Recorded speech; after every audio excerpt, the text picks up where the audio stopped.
Hello and welcome to Learn Plus. My name is Brenda Bailey Hughes, and I am so glad that you are here today to learn more about managing your communication anxiety.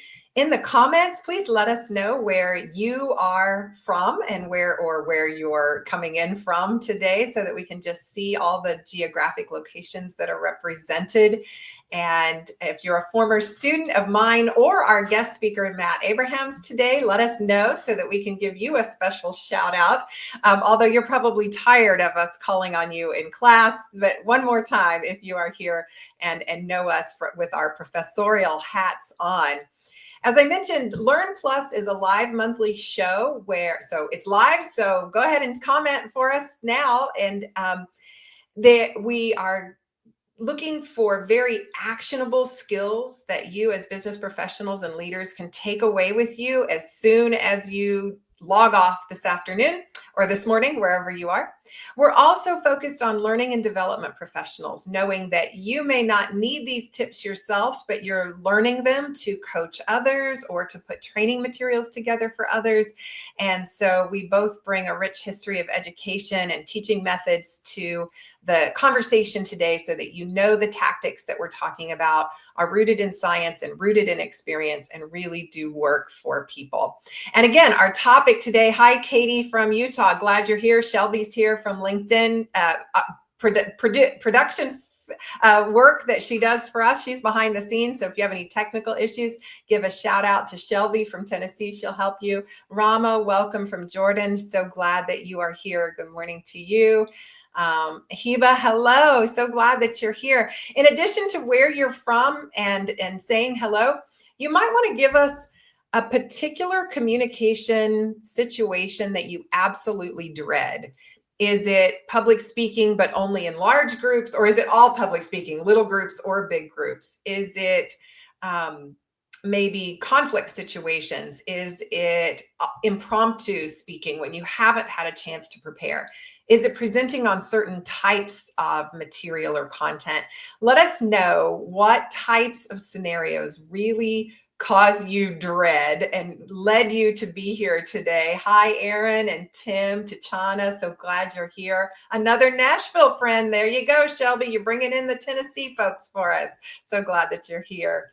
And Tim's from Seattle. Great. So if you're thinking of a specific scenario that you dread, we then can kind of coach to that specific scenario as we're talking today. Our guest is Matt Abrahams. Matt teaches at the Stanford University's Graduate School of Business. So he has this wealth of experience coaching graduate students and executives and leaders like yourselves. Matt does keynotes. He does communication consulting.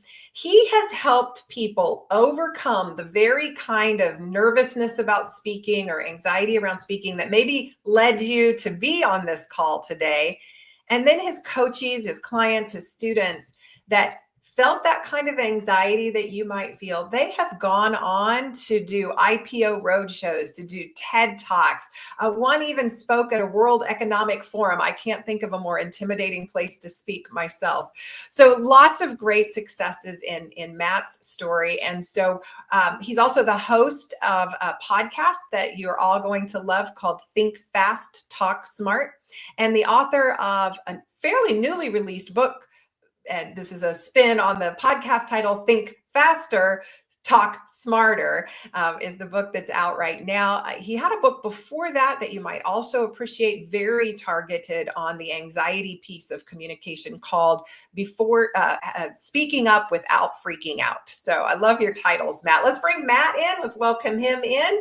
Matt, you're seeing a great group of folks joining us today. Hi, welcome.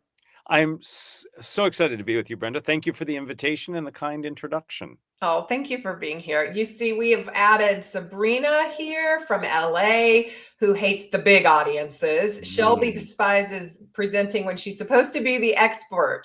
She says, I can talk all day, but you put me in that. You're the expert. We're looking to you. And she starts freezing up. Tammy from Marquette, Michigan, it's interviews. Ooh, I bet, Tammy, some people can relate to that. That sense of judgment is so prevalent when we're dealing with interviews. And we've got Katie, who's working in an interdepartmental communication, difficulty in distinguishing where some items fall under different roles, how to approach the situation, how to sound collaborative rather than accusatory. Thank you, Katie. These are great questions, and give me and Matt some real specificity for our conversation today. Before we start coaching though, Matt, I would love to know what inspired you to even work in this space of communication and communication anxiety. Well, so we can go way, way back if you'd like. So I'm the son of teacher. My mother taught elementary school and later to adults English as a second language. My father was a lawyer. So communication was always something that we were talking about. We would have fascinating conversations about words. My father was very precise and concise. My mother was very into how do we motivate, how do we get people engaged. So all growing up, communication was really important to me. And in school, in at the university level, I discovered communication by accident, actually, and fell in love with it. Something I'm passionate about. I went to graduate school to get a degree in it, had to go work to pay off some student loans, and in the workplace saw how clearly the ability to effectively communicate impacted people's careers. And it was fascinating to me. Some of the best and the brightest people struggled in their communication and weren't as successful as those who perhaps weren't as insightful or engaged, but could communicate better. And when I had the opportunity to come back to teaching, which is passion, I jumped at it, and I've been teaching and coaching communication ever since. And I got a lot of gray hair. It's been 25 plus years that I've been doing that. Oh, wow. Wow. That's fabulous. I love the full circleness of coming from educator and a lawyer, and then, finding that focus of communication, which you knew all along from them, and then kind of turning that into this fun, amazing career that you've got going. I love that. Okay, good. Love it. Love it. So were there any of those questions that you specifically want to focus on? Let me know, and I'll let you add it. But as you're thinking about that, Matt, I'm curious if you have tips that you plan to share today. Are they all for presenting specifically? Because you see, we've got some people thinking about interviews or thinking about interdepartmental communication. I know my own story is that you can put me on a stage for a prepared presentation in front of thousands of people, and I'm kind of in my element.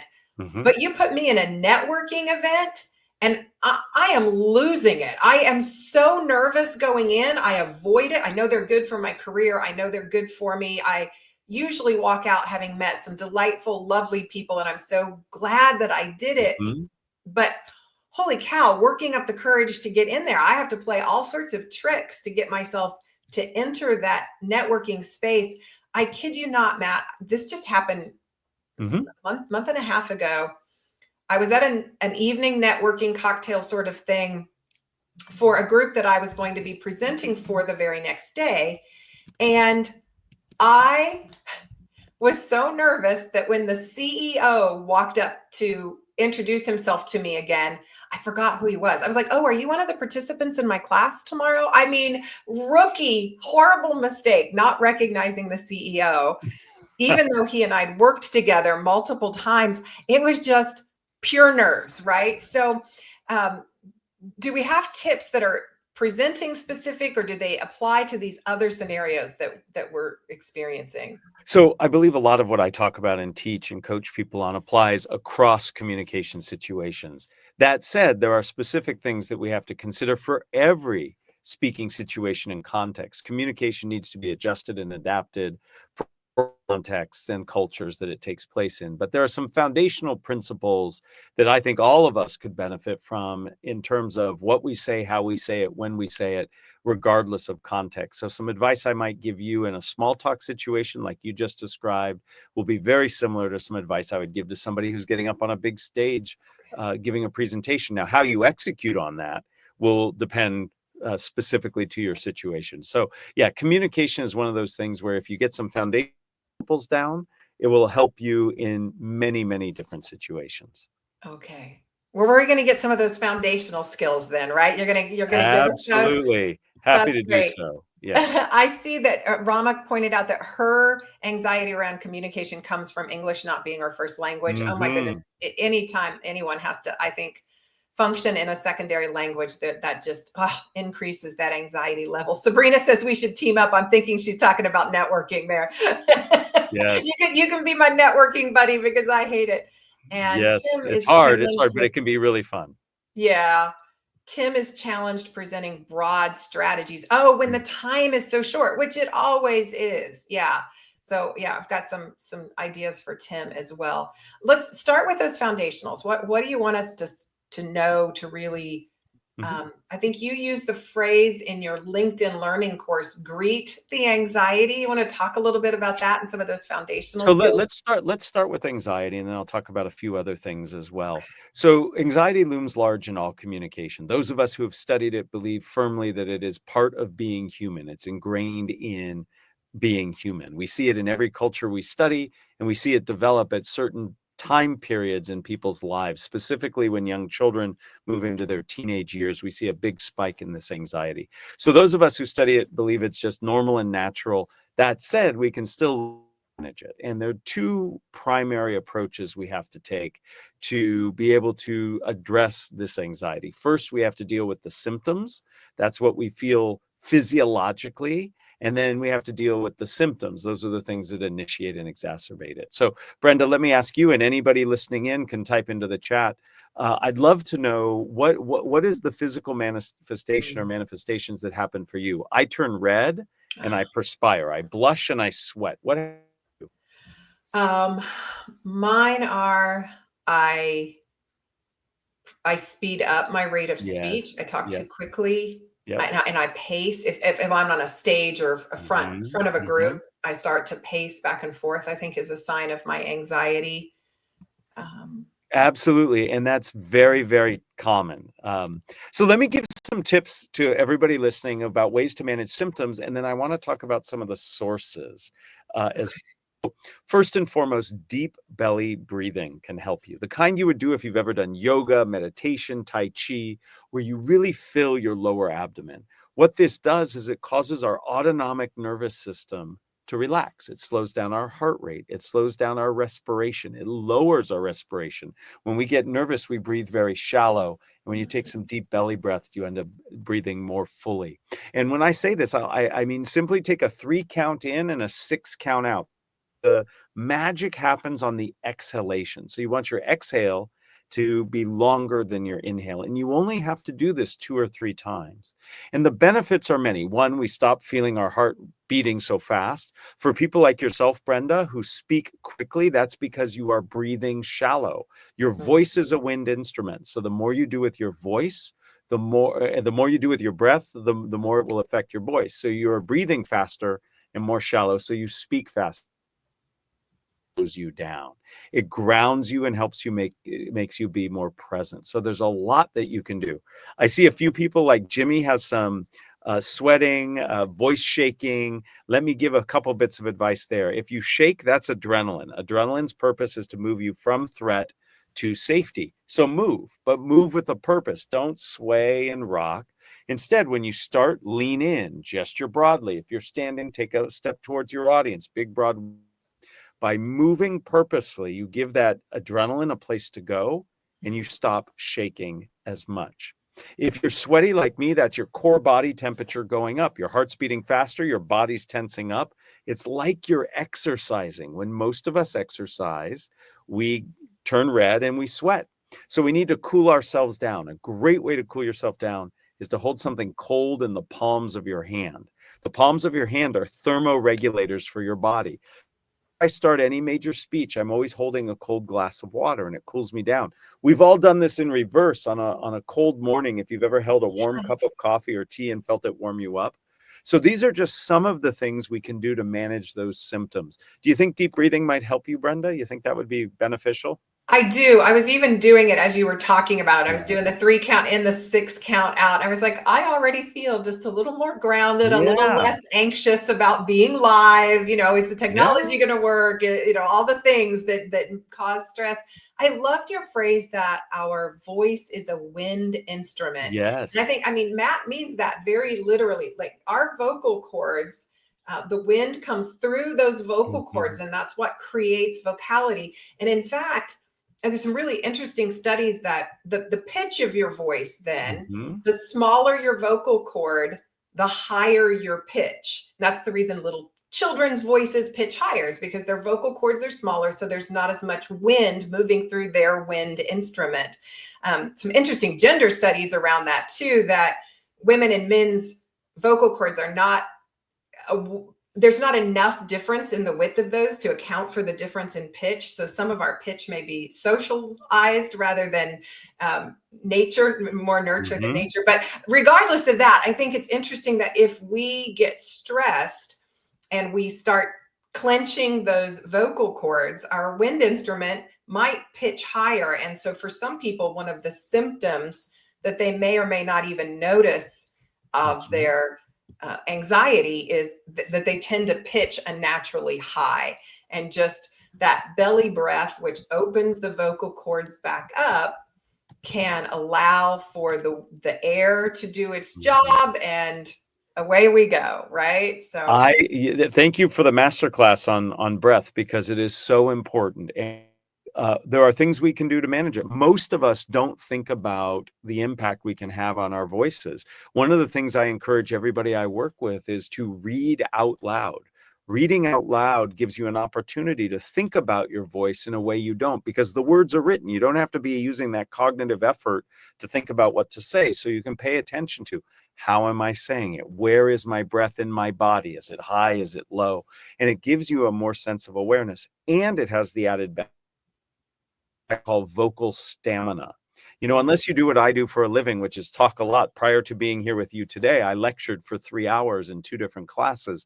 Most people don't speak that long. right. It's just like running a marathon. Very few people wake up in the morning and say, I'm going to go run a marathon. You have to train to build up to that mileage. To be able to speak for a long period of time, you have to train, and reading out loud, just like running on a treadmill, is a proxy for doing the real event. So I love that you deeply. I have a lot to learn from you, and all of us can learn to better control our breath and, in turn, control our voice. Yeah, I love the idea of reading aloud, because I also think that if we're not sure about our pacing, we can always read a passage, because you can highlight a passage and immediately know this is 150 words, this is 200 words, and then read it with your clock running, your stopwatch Mhm. running, and see where you hit. Mhm. And isn't the range like something like around, what is it, 150 to 180? Yeah, so the average fluent English speaker speaks about 150 to 180 words a minute. Interestingly, we can understand pretty reliably twice that. That's why many people can listen to a podcast or watch a show or YouTube 2x speed. It's hard to speak that way, Yeah. but varying your rate is a useful way to engage people. So if I really want people, or I might slow down a little bit. So when we vary from that norm, people pay more attention. So that's why vocal variation is so important. Yeah. So knowing, getting a sense of what that 150 to 180 feels like in Yes. practice, in reading aloud, and then varying it though for engagement, for grabbing your audience's interest. I love that. We've Yes. talked about sweaty palms, hold something cold. We've talked about hands and voice shaking, our deep breathing. We've got someone that says that they stammer a lot. Mm. Any When they thoughts? get nervous, yeah. So Yeah. a lot that can be just a cognitive load issue. Mm, If you normally have a stammer, a stutter when you speak, it's a different thing. That's an ingrained thing that can be worked on. But if it happens more frequently while speaking, often and when nervous, it often has to do with cognitive load. Like a computer. It's not a great analogy, but when you are under stress and you're thinking through a lot of things, you can't be as focused as you want. This is why memorization and trying to be perfect in your communication gets in the way. And I know several people said non-native speaking is a challenge, and it is. And part of that reason is we want to say it right. I'm here to tell you, after decades of doing this work, there is no right way to say it, and pressure we put on ourselves to say it right, and just focus on getting our ideas across rather than saying them exactly the right way, we actually reduce that cognitive load, and we stammer less, we blank out less, Mm. we have more affect in what we're saying because we have more cognitive bandwidth to put behind it. So I like to tell people it's about connection, not perfection. Oh, The goal of communication is to connect. The root of the word common. The way you make common is to connect with the other person, make your content relevant. So if you focus your energy there rather than on memorizing a script or saying the words exactly right, you end up communicating more effectively. So mm. I believe some stammers will be reduced. One, if you start managing anxiety, and two, remind yourself that there is no one right way to say what you're saying. And the reality is this: your audience only knows what you say, they don't know what you intended. So When true. you focus on that, it can help reduce some of those signs like stammering. Yeah, that is so true that they don't know.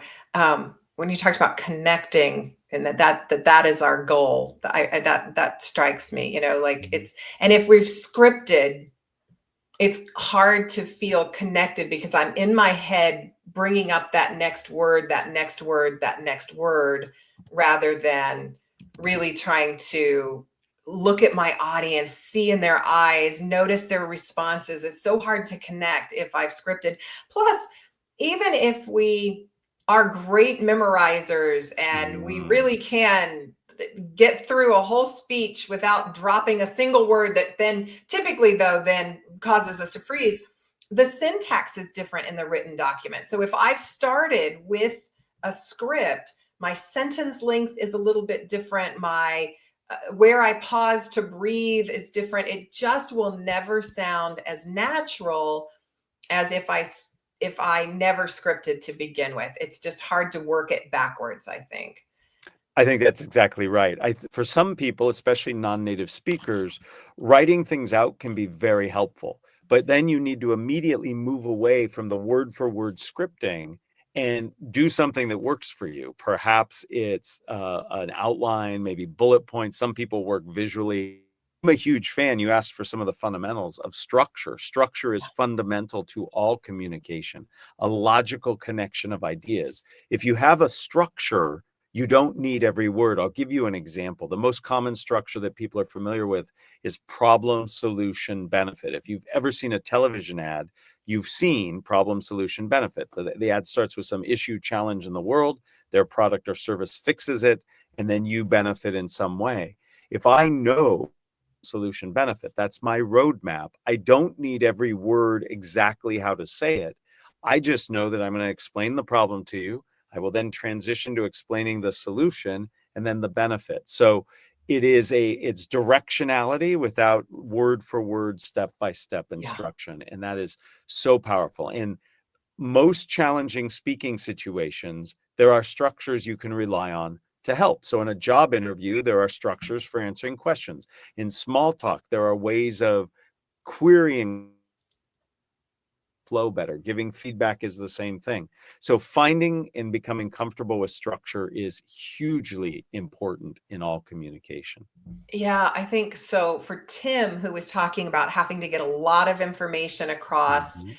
in a short amount of time, structure's your friend. If you have some of those go-tos that the topic that you're speaking to, the audience that you're speaking to, that problem solution benefit Mhm. is is relevant for the topic and it's going to resonate with them, boom, you've got it. And just the shorter the time amount, the shorter you spend. Maybe the problem is only 2 sentences, the solution That's is right. 1 sentence, the benefits 3 sentences, and you're done.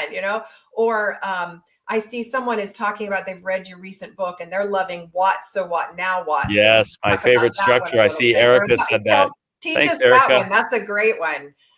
Yeah, so it's my favorite structure because it's like a Swiss Army knife. You can use it in so many ways. What, so what, now what is 3 questions that if you answer, not only do you provide a very logical, concise response, but it also helps you formulate your thoughts. So the what is the information you're talking about. Could be your update, your product, your service, your feedback, your answer to a question. The so what is why is it important and relevant to the person you're speaking to? So it means we have to focus on them, not us. Critical in all communication. And then finally, the now what is the next step? Maybe it's let me take your questions, or let me share with you the dependencies and contingencies for the next phase, or sign on the bottom line, or let's set up another meeting. So you can use this in many ways to help you. In fact, I don't want to get too meta, Brenda, but I just answered your question in What's So What Now What. I told you what it was, how you can use it, And and how it why it's benefits. important. Oh, Right. you did. Oh, yes. So, Brilliant. and I'll give you one added bonus with this. When you're in small talk, which you said was one of your challenging situations, rather than using the structure to create your response, you can simply use the structure to serve as the main way of engaging. So, for example, you could just ask a person, "Hey, what brings you here? What did you find interesting?" And when they answer, you could say, "Oh, so why is that important to you? What's the relevance there?" And then you could share, "Oh, that's interesting. I'm going to use that in this way." So, Yeah. simply asking what now what is a great tool for moving conversation forward. So, just like Erica, I find it a very useful structure and one that can really help. Yeah, love that. Sharik, thank you. In the theater of communication, your calm is your costume. Rehearse it daily. Yeah, that's I love that. I love that. I have great. not heard that, and I have heard a lot about anxiety management. I love it. Calm is your costume. Perfect. That's right. I love that. Mina was still talking about symptoms, is that she speaks quickly. I feel that one. I do that one. And I'll chew give your you another lips. thing you can do. If you're a fast talker, gesture more slowly. We sync Oh, up our speaking speed and our gesturing speed. I can guarantee almost any of you who are fast talkers gesture quickly as well. It is easier to control gesture speed because you can either slow them down or make them broader. Both of those will cause you to slow down your speaking rate. So fast talkers, deep breathe and gesture more broadly. how interesting. Okay. The one symptom that I frequently hear clients talk about that didn't come up today, but is dry mouth. So we've talked a lot about Mm. sweating and getting wet, but what about the opposite when I'm so dry that suddenly, now maybe because we're holding that cold glass of water to use our regulator, we just take a sip. But what do you do for the dry mouth? Any suggestions there? Yes, and it's very normal. Your body is very smart, and you knows that when you're under threat, fight or flight, it wants to maximize its efficiency. That's why many of us feel nauseous or we have to go to the bathroom. Your body's like, let's get rid of extra baggage. We want to just be present with what we need at a minimal level. Saliva is one of those things. If you're being chased or threatened, you're not going to eat a 3-course meal, so we don't need all that saliva. The unfortunate thing is we do when we speak, so we get that dry mouth. The best way to reactivate your salivary glands are 3 things. One, take some warm water, lukewarm warm water, swish it around your mouth. If you've ever used a mouthwash, same thing. Do the same thing. Obviously, not while you're speaking, before. Same thing with chewing some gum or sucking on a lozenge. Those activities reactivate the salivary glands and they give you what you need. So if you know you are somebody who traditionally gets dry mouth, prepare for that in advance. Chew some gum, water, and you'll be good to go. Yeah. If it still happens, I have found that if you just bite lightly on the edge of your tongue, so I'm Mm. on stage, I forgot the warm water. I can't put gum in because I'm already presenting. Yeah. The first question that comes in, I kind of do one of these. You're doing it right now, Matt. Yeah. Is it I'm working? Did it trying. I'm create? trying. Well, it's interesting. There's another technique for anxiety management. And this sounds crazy, but it seems to work. Take your tongue and just let it feel really heavy in your mouth. If you when you get nervous, notice where your tongue goes. For most people, the tongue goes up to the top Yeah. of the roof of your mouth. So if you want to relax it and just feel the tongue heavy in your mouth before you start speaking, and it can actually bring calm to your body. When many people meditate, they'll relax their tongue. There's some forms of meditation where you actually adjust where your tongue is in your mouth. That's different. But there are things you can do with your tongue, as said, that can help you. Who knew? Might as well try it. And right.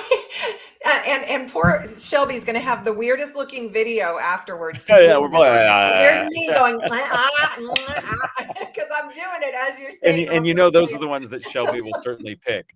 So All right, so we've talked a lot about symptoms and maybe some of the ways we can deal with that. But you said there were 2 pieces to sort of managing anxiety. There's yes, the dealing with these physical and mental manifestations of it, and then the other piece is sources. So where does the anxiety come from? And we actually spoke about one just a few moments ago when we talked about perfection. Yeah. One source of anxiety is our desire to be perfect. And the remedy for that is to focus on connecting and reminding yourself that there is no right way to speak. There are better ways and worse ways. Another example of a source of anxiety is the goal we're trying to achieve. I argue, and I think it's good advice, you goal when you communicate. But sometimes that goal can be so overbearing that we're nervous about not achieving it.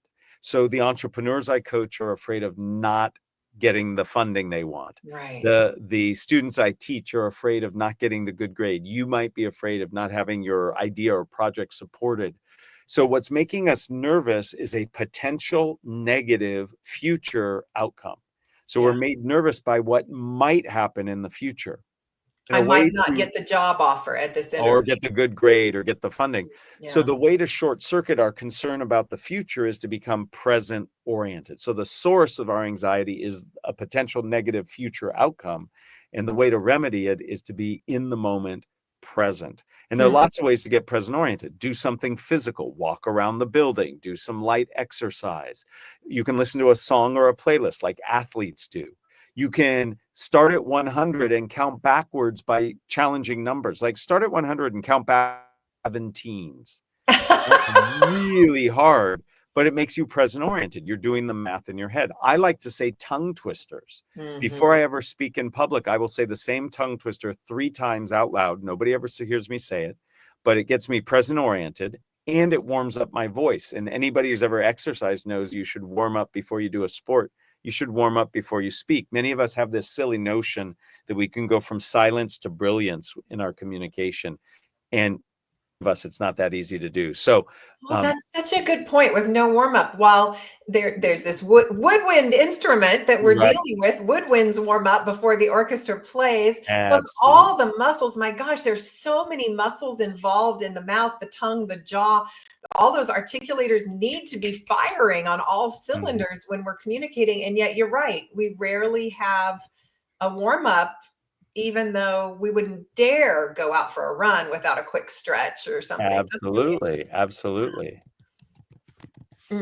love that.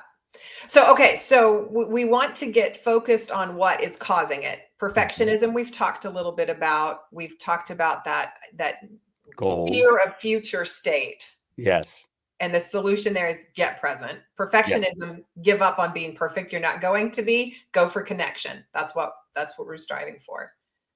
absolutely, absolutely. And by doing that, more comfortable and calm. Yeah. I think the perfectionism piece, I had a student one time who talked about how he was so nervous about being nervous. Like it was, and he ended up writing an essay when he went off to graduate school that he shared with me. And he talked about the lesson for him was not that he said, feeling nervous about speaking is okay as long as I know feeling nervous about speaking is okay. It was almost like that embracing of Yeah. the It's very thing normal that, and natural. And mindfulness, and many people have heard about mindfulness. Mindfulness teaches us that when we have an emotion, positive or negative, to just greet it and say, this is me feeling that way. It makes sense. In terms of speaking in front of others, it makes sense that you're nervous. It's something where you're taking a risk. And by giving yourself that moment to say, normal and natural, it actually gives you a sense of agency. It builds in a little space where you can do something like take a deep breath, like walk around the building. So I like this notion of acknowledging it internally. What I don't like is acknowledging it externally. So yes. many people will say things like, I am such a nervous speaker, you'll have to forgive me, thinking that what they're going to do is invoke empathy and sympathy from the audience. But really, what you're doing is just priming the audience to pay attention to everything you do that confirms anxiety. So you're actually distracting them from your message because you've clued them into I'm nervous. And now they're saying, oh, yeah, he's nervous. I see him shaking or he's walking a lot. instead of just having them pay attention to your message. So really important to internalize and acknowledge the anxiety, but not to externalize it. Love that. Yeah. When you mentioned they'll notice that that you're nervous. We had a lot of people with the shaking hands, and I always suggest not holding notes, especially notes on something big, because then a little bitty tremor in my hand ends up looking like this huge quake on the paper. Instead, just if you need your notes, put them somewhere where you can see them, but don't. I wouldn't encourage you to hold on to them. And not only can the audience notice it, but I think we create something of a circuit into ourselves, like, oh gosh, I didn't realize I was nervous, but look, my notes are shaking, I must be nervous. And we just Absolutely. If movement I talked about doesn't work when you shake, there's a trick that it seems weird, but it really works. You just have to give that energy a place to go. In your shoes with your toes, just squeeze them while you're standing, and it can stop the shakiness. It gives that energy a place to go. I worked with an individual once many years ago who was an ultra marathon runner. This guy ran Lord knows how many miles. He had, if it were possible to have body fat, this guy did. He was skinny as a pole. And when he got nervous, his shirt would flutter because he was shaking. And as soon as he started squeezing his toes in his shoes, it went away. You want to do something that people can't see. A lot of people will hold like a pen in their hand and they'll squeeze the pen. But much like you're saying, you'll see it shake, or what they do invariably is they start clicking it, or I actually saw somebody disassemble a pen, the string shot out. So you have something to do that gives that energy a place to go. Squeezing your toes in your shoes is a wonderful example of that. Well, especially for someone used to, in that particular instance, he's used to being athletic. He's used to movement. Movement is his go-to space. Yeah. If we go back to the mindsets, that idea of it's okay. It's okay. It's human. It's normal to be. I have coached a few people. And we'll see if anyone here can identify with it. When I ask them to describe their physical symptoms, and they tell us things just like we saw, butterflies in my stomach, my heart rate goes up, I get sweaty, I get dry mouth, they're describing all of this. And then if I happen to know them well, I can say, and now describe how you feel when you go to get on that roller coaster that you paid money to go on, or that scary movie that you paid money to go to. And they're like, oh, well, my stomach clenches and my heart rate goes up and I get sweaty. And I'm like, so the physical manifestation between excitement and anxiety isn't that different. And so it's just the language that we use to describe it sometimes. So if I feel myself amping up like that before a presentation or a networking event, I try to remind myself that I'm excited about this. This is exciting. And sometimes that helps a little bit. So on my podcast, Think Fast, Talk Smart, I have the wonderful privilege of interviewing lots of deep thinkers about communication, academics, etc. And Kelly McGonigal, many of you might know Kelly, a huge, very popular TED Talk on making stress your friend. She likes to talk about how anxiety is actually a signal that she cares, that it's a sign that I care about this, and that's why I'm feeling nervous. My colleague and friend, Allison Wood Brooks, she teaches at Harvard's Business School. She did some initial research into the information you're talking about. It was her work that showed if we can get people to reframe the physiological things that we're having, not as anxiety, but as excitement, people actually perform better.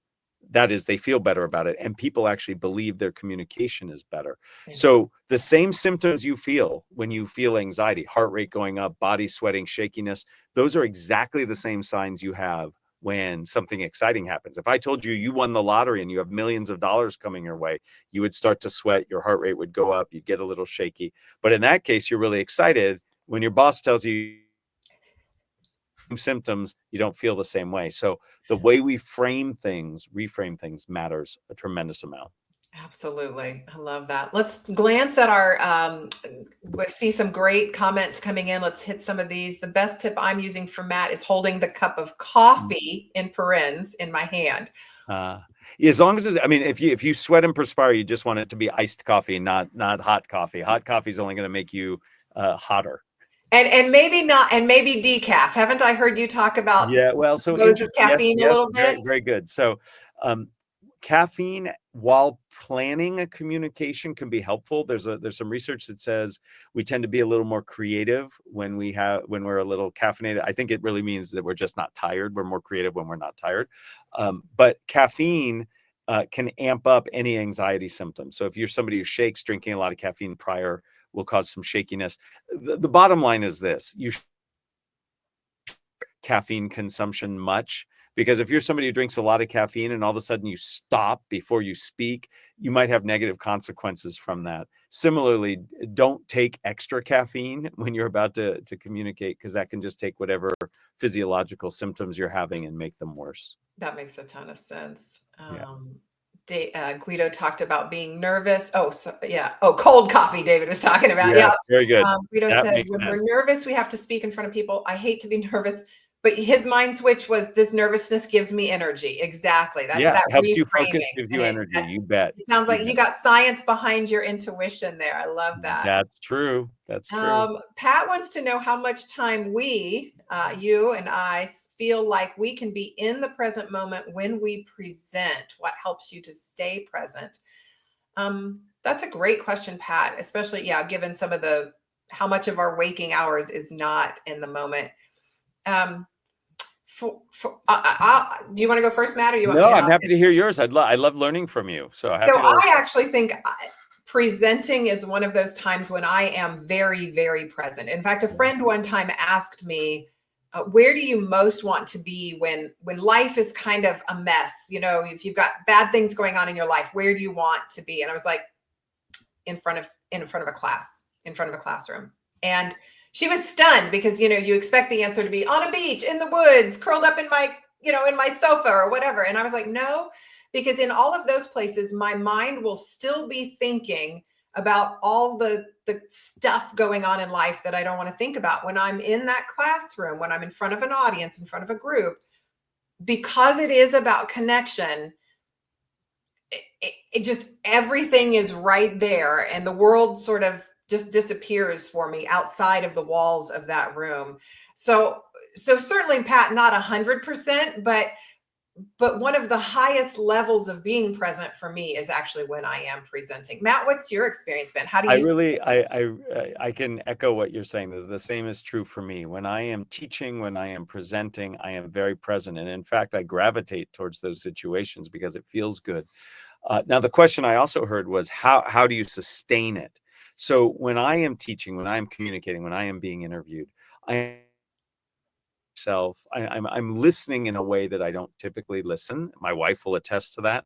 I'm listening for the bottom line. I'm listening for, how can I take what's being said and move things forward? So I use listening as a tool to get present. I remind myself that whenever I communicate, I am in service of the audience I'm communicating to. And that also pulls me into the present, because if I'm in service of you and your needs, be it my students, the people I coach, people who listen to my podcast, all of that forces me to be very present in order to deliver on that expectation that I'm here to bring some value. So for me, being in the present moment is delightful. I really enjoy it. And I use listening and reminding myself of the expectation that I'm bringing value to really help. I love that. I hope you're all reading the comments. We've had some great nuggets of advice from other viewers today. So make sure you're learning from one another, some really great content. Matt, if we didn't get enough of Matt today and we need more Matt, where I'm not can sure we anybody needs more Matt, but we're just not sure we've quite wrapped our heads around managing our anxiety and being the best communicators we can be. Where can we find more? Well, thank you first and foremost for the conversation. I love when I can be engaged and learn, and I certainly did that. So, one, I invite all of you to listen to Think Fast, Talk Smart. It's a podcast dedicated to communication. We have short 20-minute episodes. We just released our 200th episode. We've been around for a while. Invite everybody to listen. And the best place to find me is either on LinkedIn, or go to fastersmarter.io, and you have access to resources I have, the podcast writings I've done, others research, really useful. Please take the time to improve your communication skills. And if I can be of service on that journey, please take advantage of the stuff I put out. I love that. I've been to Matt's resource page. There's one document specifically for communication anxiety. So just a great summary and expansion of the kinds of tips we've been talking about today. Matt, thank you again so much for making the time to be here. Everyone, again, check out Matt's content on LinkedIn Learning. He has some great courses there. Check out his Think Fast, Talk Smart podcast and the resource pages on his website. Thank you all for being here. Have a great day. Thank you.